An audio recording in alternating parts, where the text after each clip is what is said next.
Got another wonderful discussion planned for now. It's convergence of physical and cyber identity access and compliance. We've got three terrific speakers and a terrific moderator. And the only sort of rule I would like to say to you is if you have a question, feel free to just show your hand and I'll get a microphone to you. The area of cybersecurity is one that obviously we're all paying attention to. I'm going to turn it over right now to our fine moderator and we'll get going. Thanks. Great, thank you. Brian DePietro from JP Chase. We'll give folks a second here. They started a timer already. I mean, they're right on, like, you got to move on this. So apologize for the folks over here on my left that I can't see all of you, so I'll do my best to kind of sit up and back so you can see me. But wanted to welcome all of you to our panel here. We're going to talk about, as we said, cybersecurity and some of the convergence around physical security and cybersecurity. We have great panelists that are going to be joining with me today, and I'll let them introduce themselves. But again, I'm Brian DePietro from JP Chase. I lead IT risk for the consumer business. I'll hand it off to Mary to introduce herself, and then we'll go from there. Sure. Hello, I'm Mary Galligan. I'm a director at Deloitte in our cyber risk services practice. I've been there for about 7 months after 25 years with the FBI. And my last job at the FBI was special agent in charge of cyber investigations in the New York area. So hopefully, if I have some lessons to share, we can do so today. Hi, I'm Edmundo Costa. I'm the Chief Executive Officer of Capbird Networks. We're a company based in Silicon Valley. We look after cybersecurity in private cloud environments. And I'll just put a plug that I'm a product of Dade County Public Schools. Grew up and went through the entire sequence of schooling and now lucky enough to lead a high-tech company in the Valley. So. Hi, I am Bogdan Carbonar. I am an assistant professor at computer science in Florida International University. I do research in privacy, security, distributed systems. Here. Are you on? Can you hear me now? Nope. Light is green. Hello? All right. Thank you. So I'm Bogdan Carbonar. I am a professor of computer science in Florida International University. I do research in security, privacy, distributed systems with an emphasis in social networks and wireless systems. And previously, I have been a researcher with Motorola Labs in Chicago. Great.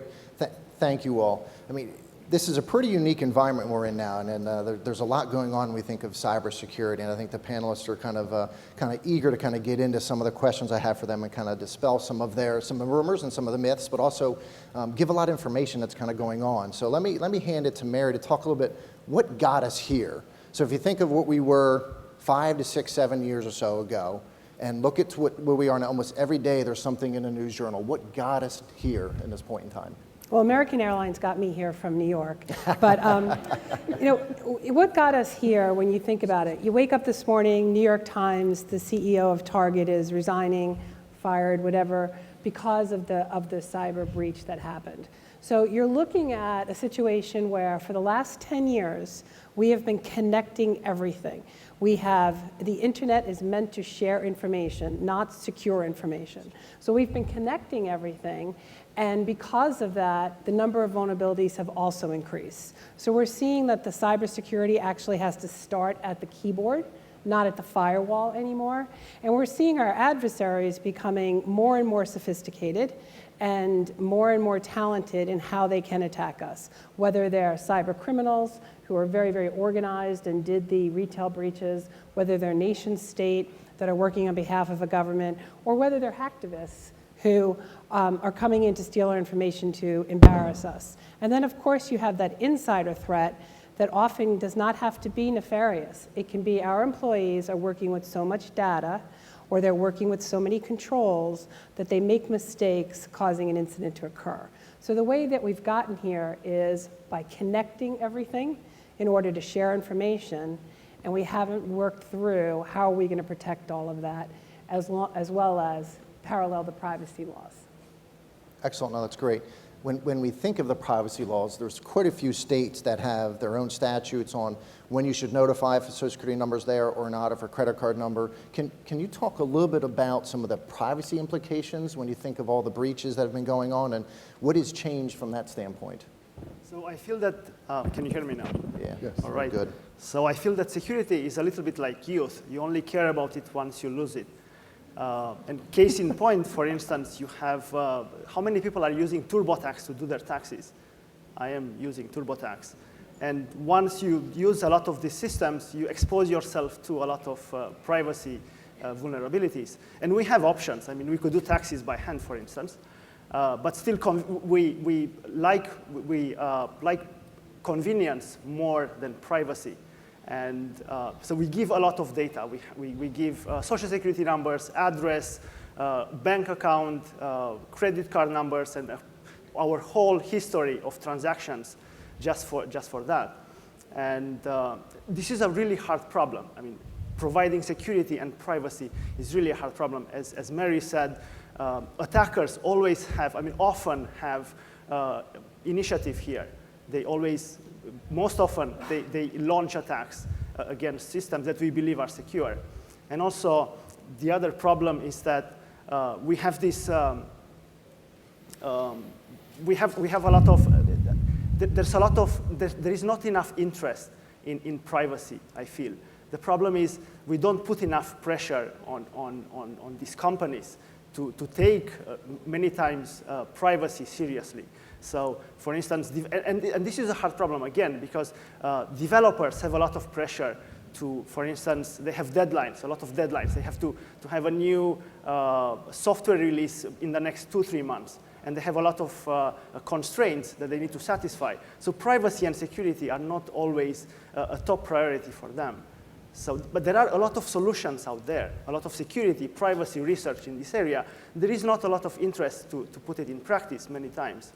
And so I feel that there is a cycle of pressure that somehow it's broken.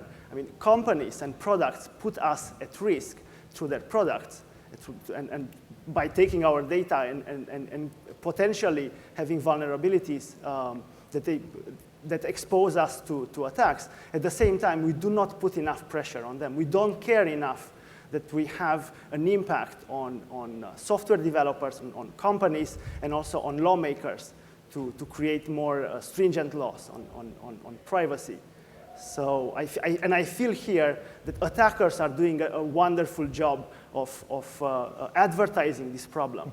And I feel that once you have companies that expose the data of tens and maybe 100 millions of users, there's a lot more publicity, and people start to care. That's great. So Mary, back to you on what got us here. When you think of hackers now, what they were then, they were hacking back then. What is the difference? Is it the media? Is it the infrastructure, which we're going to get to you in a minute, Edmundo, when we talk about the infrastructure and the convergence? What is that? And that's kind of where I'm kind of struggling for the audience is, again, I've been doing this for, I hate saying it, over 20 plus years, and hacking's always been around. But now it's in our faces. And it's in mass numbers. But I would probably hazard a guess that the numbers were probably still big 20 years ago. So can you talk a little bit about that piece of it? Sure. I think that you see that because of, there's 48 states right now that have a data breaching law, so victim notification law. Some of those states didn't have that 5 or 6 years ago. So looking at how many breaches you have now versus how many breaches there were 5 years ago or intrusions there were 5 years ago is not going to be a perfect science because the need to report 5 years ago was not there. You also have an incredible increase in the amount of information that the government can see, and how do they share that with the private sector? So 40% of the time now, you're going to hear about the breach or about the intrusion from outside your company. And that's 40% is my experience. Verizon, Mandiant will tell you it's 50, 60% of the time. So if you're in your company buying the technology, buying the software to protect, and you're ready for a breach, and you hear about it from the outside, the playbook has completely changed. You need to have a different cyber response plan for that. And the reason is, and one of the biggest changes is, this is a threat that truly the private sector and the government each have a part of the answer to. Neither of them have the whole answer. So you have the government trying to protect our own military, so they're seeing information. And then you have the private sector, because the size of the networks in the private sector are so large, they're seeing information. So you have people reporting more breaches. You have the adversaries who, for the last 5 to 7 years, have learned more and more how to do this. They've become extremely organized. They have a process to steal the information, sell the information, use the information, and that's not even talking about the nation state, where there are countries in this world where thousands of people go to work every day, and their job is to try to get into the systems of other people. So you've seen that as the technology has grown, so have the adversary who wants to get into that technology. No. And you add that with more notification, SEC requirements, FTC suing companies, whatever the regulators are doing, and now it's becoming more and more, we're more and more aware of it. Whether or not it's more and more common, I think is we're unsure. Yeah, that's great. And I think also the threat vector has kind of changed, whereas years ago it was more of I want to just get the data and do something with the data, where now they want to pretty much bring you to your knees. They want to just shut you down, and you kind of see that vector's change, and it'll probably go back and forth. And I think when you look at some of the hacktivists that are out there, they're gathering data and have been gathering data for years on me. So they have my credit card number, they got my social security number, they're gathering it over hacks, and as they get enough information, that's when they're going to pull the big one, which is kind of leads into my next question. When you think of the big one, or big ones that are out there, and kind of right to our title, the convergence of infrastructure and cybersecurity, Edmundo, tell us a little bit about that convergence and how important our infrastructure is to cybersecurity, and kind of and dig a little deeper into maybe from the announcement from today, and a big retailer has had some issues over the past 6 to 8 months. Sure, Brian. So, I'll start by saying I'm actually optimistic that we're going to go down a path here over the next few years that will improve our security posture. But the optimism stems from what I consider to be we're in a pretty bad situation today. Okay, so but there's a lot of focus right now on cybersecurity. So you heard in the news this morning, Target, after firing their CIO, has now fired their CEO, and the market capitalization of Target has declined by about $2 billion. So there's nothing more powerful to drive investment in a free market economy than this kind of an impact. Okay, so cybersecurity is now a board level issue. We're seeing that boards are ensuring that C-level executives are paying close attention to protecting the assets and the reputation of companies. And that's going to have, it takes a while for that to filter through, but it's going to happen. So what's at the heart of the problem is that we have massive convergence. That convergence is happening at every level of the infrastructure. It starts with the convergence of data centers. So data centers are being consolidated because we save a lot of money that way. Virtualization, private cloud, public cloud, the mobility, the ability to deliver applications using cloud-based services, all of this is driving massive convergence. But then there's physical systems, and physical systems are being added to that convergence. So, you don't have to imagine crazy things anymore. In Silicon Valley, you see the Google car driving down the highway, and that car is being driven by computers. And I assure you that those computers are connected to the internet. So let's think about this. So a hack isn't just about data breaches anymore, it's about affecting industrial systems. Power generation, power distribution, known as SCADA systems, for those of you that are in the industry, are also going to be, or are already connected to the internet. So we have core infrastructure now that's susceptible to hacking and data breaches. So in fact, I just came from an information security conference in London this week where Mandiant, now part of RI, was promoting the idea that 95% of data centers in the world have exfiltration of data. Think about this. 95% of the world's data centers are hacked. It's just a crazy number, and this is a fairly reputable company.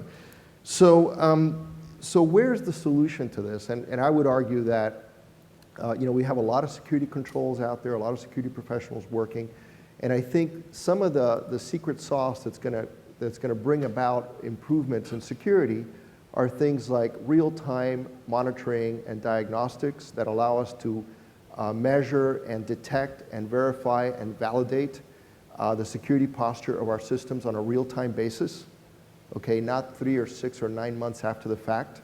To Mary's point, if a breach is detected by an outside company, it's a whole different situation than if your own internal systems detect the breach. Okay, so this is going to drive a whole investment, and in fact, the Department of Homeland Security has a huge program around CDM. So it's configuration, diagnostics, and monitoring. So they're making a very significant investment in continuous monitoring and diagnostics. And I would actually just say that what I believe we're seeing is a watershed sequence of events that is going to drive a huge change in the way we're managing security to be on a real-time basis, and a board-level focus on this issue, which will drive a lot of changes. I'm not a big believer in regulatory mandates to drive change.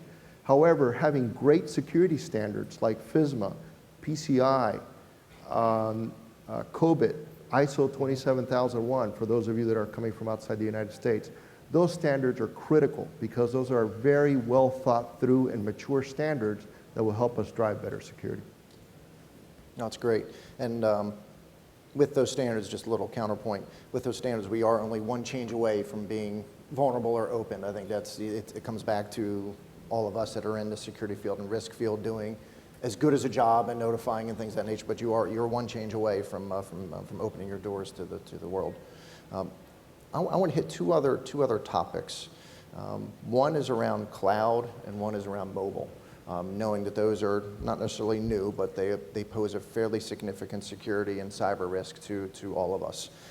So Dr. Carbonara, can you talk a little bit around mobile, kind of where we are now from a mobile standpoint, the security around it, and hit some of the privacy implications that you hit earlier, that if from the phone that you have in your pocket versus an iPad, something of that nature that should get breached, what should you do, and talk a little bit about the mobile piece. So we have a lot of new technologies that are coming up all the time. Yeah. So we have social networks and a lot of flavors of social networks.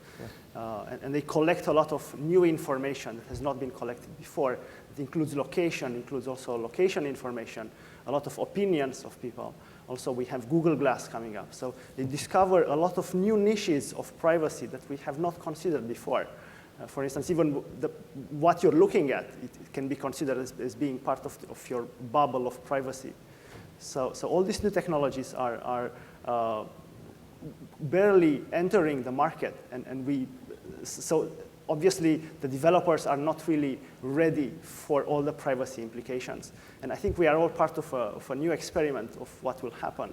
So the earlier we start using these technologies, the more lucky we are, perhaps, in getting our own privacy invaded by attackers. And attackers, my main issue here is that I often don't see that much the difference between, let's say, attackers in Russia, just to give a name, and let's say big companies that collect a lot of our data, and we are so happy to give this information, sometimes without really our knowledge. I mean, Google, for instance, has most of our data anyway.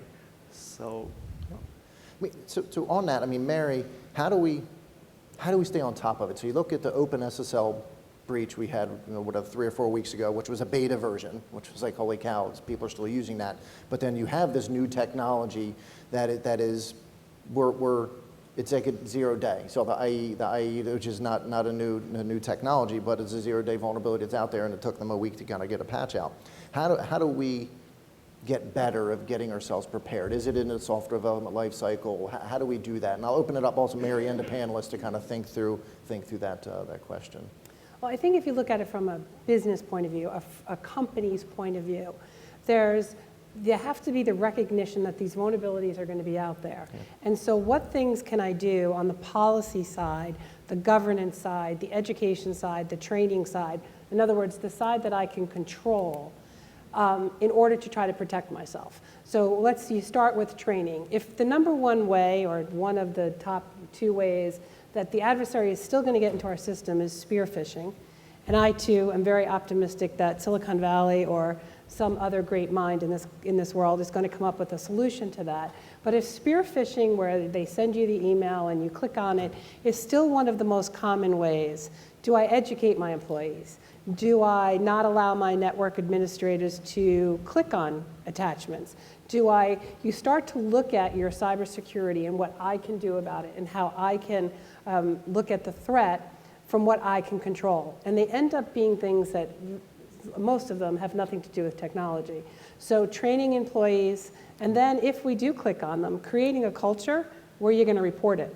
You're not going to click on it and then go, oops, I hope nobody saw that, or I'm sure the IT guys are going to find it and they're going to fix it. So we need that kind of education, and we need that kind of training. But then we also need to have policies where our business units are not just coming up with innovation and implementing them and not talking about the cybersecurity as well as the privacy issues. Are we collecting what we need to collect as far as information, or what we want to collect? We collect a heck of a lot of information as companies. And I'm glad that somebody else on the panel said that Google has a lot more information on us than the government ever did. You didn't say that last part, but I'm adding it. And it's true. Because it's true. So those kinds of things, because as was alluded to before, if I collect it, I have to protect it. Do I have controls on systems that are then completely open to the network and have no security on it? So there's so many things. Access management. If you look at the retail breach, that they followed PCI compliance, but where does the issue come in? Is when the vendor credentials are stolen, the HVAC credentials are stolen. That's a separate system than the credit card system. But where there was a hub, so to speak, is the shared controls for both of those systems, which is PCI compliant, but it allowed the adversary a way into the crown jewels, as people like to say, or the credit card information. So all of those things of access management, there are people in the financial services world that are disconnecting, that are going to have things, especially our trading platforms, that are not going to be connected to our web-facing applications. So I agree that it is the beginning of the answers. They're going to be economically driven, right? We are the United States. And so what's happened with Target and the market share is going to be one of those drivers. I think a lot of people thought credit cards would go to chip and pin. So I think those are the kinds of things where we have to control what we can control and recognize that there are vulnerabilities and things are going to happen, and then be ready to respond. Yeah, I couldn't agree more, Mary. I mean, I think that vulnerabilities are always going to be out there. You know, as much as we'd like to believe that we can, train engineers not to make mistakes or to introduce vulnerabilities into code, it's going to happen. And so what you've got to have is a continuous monitoring framework, and i.e. policy, that enables you to protect the systems, but then take it one step further. You have to have automated mitigation. So if you're going to run industrial systems, if you're going to run mission-critical systems, you've got to be able to mitigate at the time of breach. So this is one of the benefits that you get from continuous monitoring. You can also have automated mitigation. What does that mean? That means that the Target breach is a great example. So they came in through the air conditioning system. Okay, they got into the POS system. They went from the POS system to the data center, and then they exfiltrated from the data center out. Well, if you had continuous monitoring, you would have detected along the way that activity going on. Now, as it turns out, and I have heard this, that the alerts were there. The systems had detected the activity, but nobody did anything about it. Okay, and the problem is with these very complex systems with big data, with very large amounts of information, it's very difficult for human beings to detect and then act. So you need a capability that continuously monitors and automatically mitigates when a breach or malicious activity takes place. And nowhere is that more important than when we talk about convergence of physical to cyber, because those industrial systems are operating, what could they be operating? I mean, someday they'll be operating, cars or airplanes. And so, are we going to allow, a hacker to take control of an automobile or an airplane? I mean, so we have to start moving down the path of real-time continuous monitoring and mitigation as a mechanism to counteract what inevitably is going to happen. We're going to have a vulnerability, we're going to have an exploit, and we're going to have, effectively a situation where an action has to be taken. Or has already happened, and you don't know. To your It point. has. To I your mean, point. 95% of data centers are breached, according to Mandiant. So it's out there. So, I heard one of our advisors, who's the former head of information assurance at the NSA, said, the only difference between CIOs with respect to hacking is those that know they've been hacked and those that don't. That's it. I mean, it's at 95%, that's the only difference. So I'm going to jump in with a very quick question for the audience here. And I want you to think of a number between 1 and 10, okay? And 10 means you think he's a hero, and 1 means you think he's a villain, but you can pick any number in between on the spectrum, and I'll ask the panelists to do the same so we'll know where everybody stands. Edward Snowden. 10 is a hero, 1 is a villain. Everybody got their number? Everybody got their number? You got a number? Let's see where the panelists, because now can government have too much information about us is sort of the question, right? We've been talking about hackers and so forth, but so do you guys want to divulge how you feel about Edward Snowden? Or would you rather not? Well, Anybody have any thoughts on Edward Snowden? Well, I have some thoughts. I see a 10. Now I forgot, what did I say? 10 is the villain? 10's a hero. Okay, we got a 10 for a hero. 8.2. 10, 2, 4, 3, 1. No big Snowden fan there. So you see, it's all over the map, right? Good guy or bad guy? Any thoughts? well, I'll be contentious. I'll say 0. So that's my view of Mr. Snowden. All bad. Yeah. Okay. No benefit. I'm not quite sure how it connects with our panel, but go ahead. How does Edward Snowden and whether he's a villain or a hero? Because we were talking about people taking information Right. and using it in And ways they perhaps if he had shouldn't have. hacked into Google, he would have gotten a heck of a lot more information. Yeah, and I guess the question is, can government have too much information and too much power with the information? Maybe it's tenuous at best. Any other numbers? Any other thoughts? Got a question?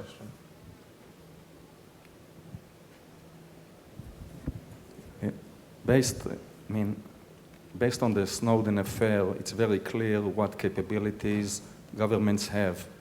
And my question is, don't you think that security experts should come to a conclusion that there's a time for a totally new paradigm because the emperor is almost naked? Mary, do you want to take that one?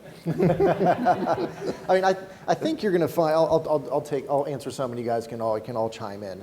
I think the security paradigm is changing, and I think has changed. I think Edmundo hit it on. You've seen more reaction to how we want to monitor from where we were before. So I think it is changing. I also think the threat vector is changing, so we have to change with it as you kind of go through it. Because now it's little data to big data to very specific items that can cause a big vulnerability within your environment. So I think it has to change, but I think it's going to continue along with how industry is driving us, honestly.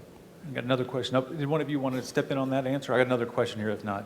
Well, I mean, actually, I think there's some fairly, aggressive new security technologies out there. A lot of it around encryption or hypervisor-based encapsulation of workloads that have the possibility of significantly improving our security. But, I think it's evolutionary just because of the nature of the beast, right? You've got IT is so widely disseminated in our culture now.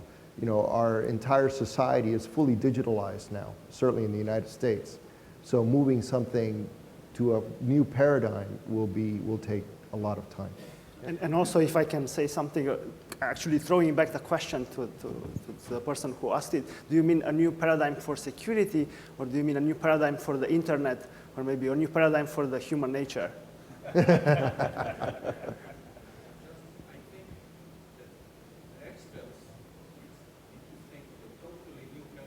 So,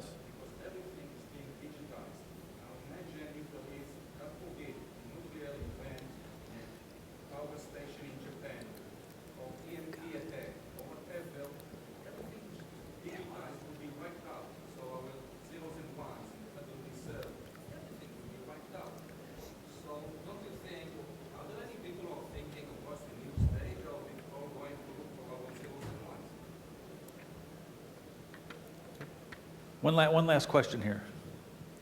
Well, when I think in cybersecurity, I think in cybercrime. In terms, it's different in the private sector than in the public sector. And if I think in cybercrime, in cybersex, in crimes with kids, in pornography, and drug dealers and things like that, it's very hard. And if we are here in eMERGE Americas, if we're trying to work internationally with Latin American region, it's another challenge.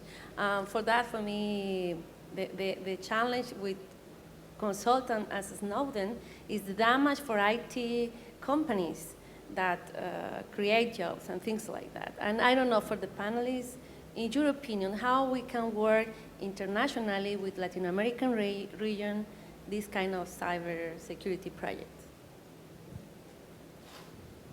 Anyone want to take that?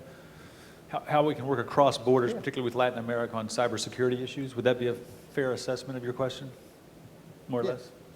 yeah, I think that's a fair assessment of the question. I can speak to somewhat of my organization from JP Morgan Chase standpoint. We do a lot of work around the world when it comes to security, cybersecurity. We do a code for good type of activity, and we do a lot of that within regions around the world. So absolutely, we have a lending hand, we have a reaching hand. We do think we're part of the answer to it, because if we can educate, train, and educate more, is critical to our success and the success of the region that we're working in. We obviously have a very big big outfit here in this area, and also Latin America is very big for us. So the short answer is yes, absolutely. But I'll let the others. I was going to say, the leading standards like PCI and FISMA, COBIT, ISO 27001. I mean, driving a common, standard for data security and data privacy, and then, ensuring that those standards are, consistently applied is a way for us to make, progress. And PCI has been very active. I mean, it's the only standard really that's truly international, and so the Payment Card Industry Council has been doing a pretty good job of driving awareness and standardization around a pretty comprehensive and prescriptive data security model. And before I ask you to give a round of applause to our terrific panel, I just want to say the last panel will start in just 5 or so minutes in the room, and it's going to be about essentially inclusion and financial independence, and it's almost to your question. In Latin America, I think the number I heard earlier today was 80% of the transactions still occur in cash, and so there's enormous opportunity in the region for